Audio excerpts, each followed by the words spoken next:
Assalamu alaikum children. So today we are doing the chapter 3 in your English literature book, The Mill on the Floss. So first, comes home from the academy, right? So in this chapter you all will get to see, right? Finally we are getting to know about Tom. That means we are getting to meet him, Tom, right? He arrives to the story now. He comes back from the academy. It was a great disappointment to Maggie that she was not allowed to go with her father in the gig when he went to fetch Tom home from the academy. But the morning was too wet, Mrs. Tulliver said, for a little girl to go out in her best bonnet. Maggie took the opposite view very strongly, and it was on account of this disagreement that when her mother was brushing out her thick black hair, Maggie suddenly rushed and dipped her head in the basin of water. She was determined that there should be no chance of curls that day. So here, that day started, a new day is starting where Tom is coming home from the academy. So Maggie so badly wanted to go with her father and fetch Tom from the academy, but her father refused, right? He went alone in the gig. Gig means, children, it's a carriage, right? A two-wheeled carriage that is drawn by one horse, right?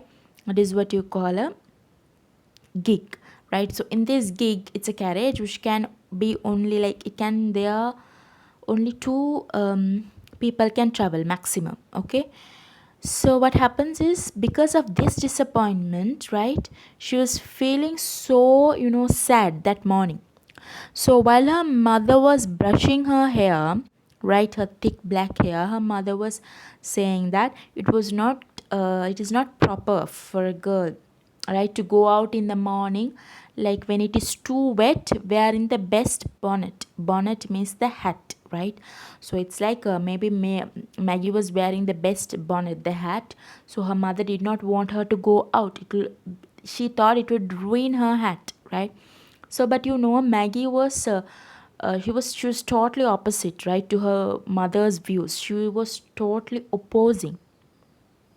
She wouldn't agree with her mother in any cost, in any of the views, right? So she got more angrier, and while her mother was brushing her hair, she stood up and she rushed and dipped her head in the water basin that was near, right? That is, she dipped her head so that whatever the curls that her mother was trying to take from her hair, that means to set her hair by giving beautiful curls, it all dried off, it all went off, like when she dipped her head in the water basin, right? She purposefully did this, okay? Because Maggie did not care about her looks, right? She did not care about her looks like her mother did. Maggie, Maggie, exclaimed Mrs. Tulliver, sitting stout and helpless with the brushes on her lap. What shall we do with you if you are so naughty? I'll tell your Aunt Glegg and your Aunt Pullet when they come next week, and they'll never love you any more. Oh dear, look at your clean pinafore wet from top to bottom. So in this second paragraph, um, Maggie's mom is scolding Maggie, right? Why did you do this, right? Why are you so naughty? And here she's saying that she'll complain about Maggie to her both aunts, Aunt Glegg and Aunt Pullet. Okay, so it seems like these two aunts were arriving next week to their home, right? Mr. and Mrs. Tulliver's home. And now he say, oh dear, look at your clean pinafore.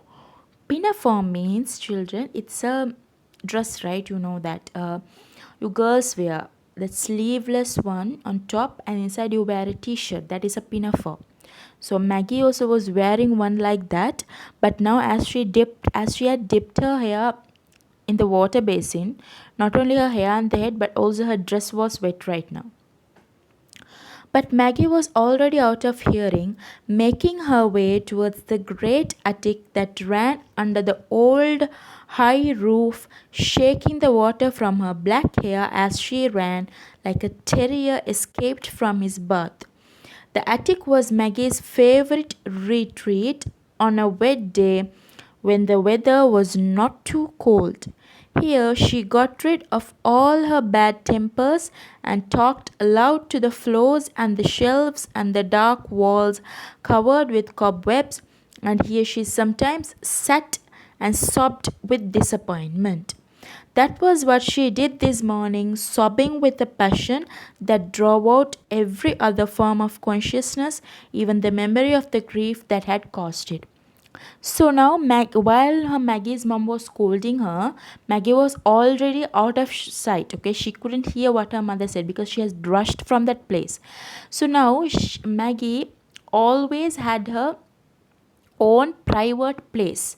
That means a retreat. A retreat means your own private place where you could express your emotions well. Many people would have this favorite private place, right? A room or a place outside where you will be calm and try to relieve yourself from all the emotions. So similarly, Maggie also had a favorite private place, a retreat. That is the attic of her house. Attic is a small storeroom, children, right? It's similar to a storeroom, attic. So she always used to go to the attic, and whenever she's angry or sad, or whenever she's angry, she used to express her anger, and whenever she's sad, she used to cry. Similarly, that day also she did the same. She rushed from that place and she went to the attic, and there she started to cry because she was disappointed and also angry at her mother, right? Both the emotions. So she was crying so hard, right? She was sobbing so hard that she even forgot why she was crying, right?